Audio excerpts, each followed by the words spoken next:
There's a strange beauty in decay, a city that never sleeps, but never truly wakes, where every transaction, every movement, every fleeting moment is dictated by something bigger, something unseen. A world where the future arrived too fast, and no one knew what to do with it.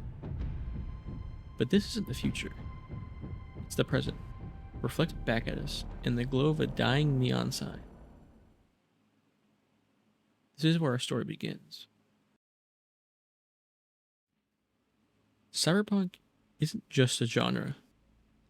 It's a warning, a prophecy, and at times, a eulogy for a future that we feared and a present we failed to prevent. Its origins lie in literature, works that painted the world not as a gleaming utopia of flying cars and silver jumpsuits, but as a fragmented, corporate-controlled nightmare. Here, technology didn't liberate humanity, but enslaved it under the weight of its own progress. Philip K. Dick laid the foundation with Do Androids Dream of Electric Sheep in 1968. A story that questioned not only what it meant to be human, but whether humanity was something worth preserving at all. Then came Neuromancer in 1984, William Gibson's defining novel that introduced us to cyberspace before we even had the internet. A book filled with corporate espionage, cybernetic augmentation, and the idea that, in the future, the real world might not matter as much as the digital one. These books, and philosophy behind them, formed the skeleton for Cyberpunk. But it was the visuals, the sounds, and the culture that gave it the flash. No discussion of Cyberpunk is complete without Blade Runner. Released in 1982, Ridley Scott's adaptation of Philip K. Dick's work shouldn't have worked. It was slow, atmospheric, meditative, but it did something no other film had done before. It showed us a world that felt lived in. Neon signs bleed into the smog-filled streets. Rain pours endlessly, as if trying to wash away the filth of corporate greed. Massive holograms advertise synthetic dreams to people trapped in a system too big to fight. In the middle of it all, there's a man questioning whether he even is a man. This is Cyberpunk. Not just the technology, but the feeling of it. The overwhelming sense that no matter how much you augment yourself, no matter how deeply you dive in a digital world, you will never truly be free. Then there's Akira. Where Blade Runner presents a quiet, decayed future, Akira is a world constantly on the brink of implosion. Neo Tokyo isn't just a city, it's a wound. A place built atop its own destruction, seething with rebellion, government conspiracies, and technological power no one truly understands.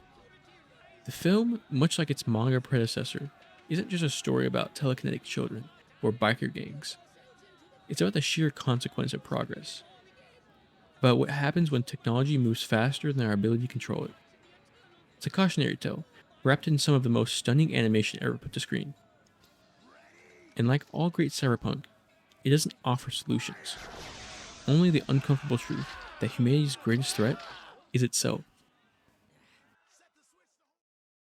As the world moved into the digital age, cyberpunk followed. The 90s and early 2000s saw the genre spread into new forms of media. Ghost in the Shell, 1995, took the existential themes of Blade Runner and pushed them further. If the line between human and machine is so thin, then where does consciousness begin? Can a human soul really exist inside a synthetic body? And if your memories can be rewritten, were they ever yours to begin with?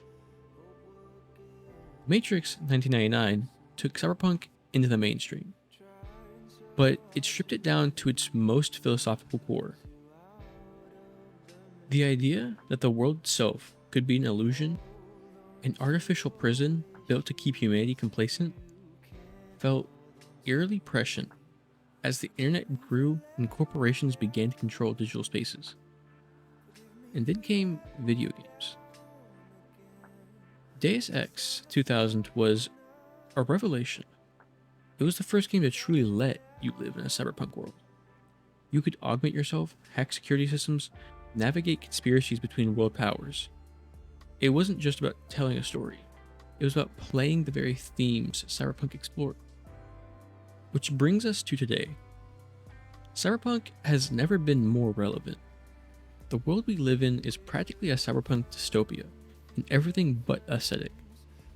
Corporate surveillance, artificial intelligence, social inequality, it's all here. And the media reflecting it has evolved accordingly.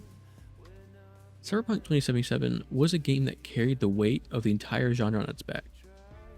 Its launch was troubled, but beneath the technical failures and broken promises was something remarkable. Night City wasn't just a setting, it was a statement. Every street corner had a story. Every neon sign was a lie, promising a dream that didn't exist. Cybernetics weren't just cool, they were a necessity in a world that didn't care about you. The game's greatest strength wasn't its action, but its quiet moments. Sitting in a car while rain pattered against the window, watching the lights of a city that had already decided your fate. And then there was Cyberpunk Edgerunners, a show that cut through all excess and delivered something raw, something devastating. A story about a kid who dared to dream, who fought against a system designed to crush him, and lost. Because that's what Cyberpunk is. Not just high tech, not just the neon lights, but the inevitability of it all. The realization that in a world built on greed, the individual never wins. And yet, we keep coming back. Cyberpunk isn't about the future. It's about the now. We don't need to imagine mega corporations ruling the world, because they already do. We don't need to dream of a world where privacy is dead. We live in it. Cyberpunk doesn't predict the future. It reflects the present. It's wrapped in neon, drowned in rain, and whispered through the static of a dying screen. And yet, for all its darkness, Cyberpunk is beautiful. It's the struggle, the rebellion, the quiet moments of reflection in a world that refuses to stop moving. It's the hope that, even in the face of inevitability, there's still something worth fighting for. Maybe that's why we love it, because in the end, Cyberpunk isn't about losing. It's about refusing to stop trying, even when the sky above the port is the color of the television, tuned to a dead channel.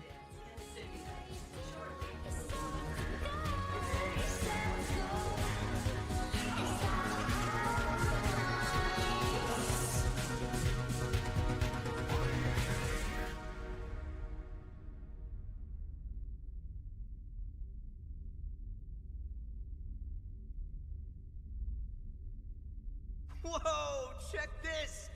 I can feel the sun!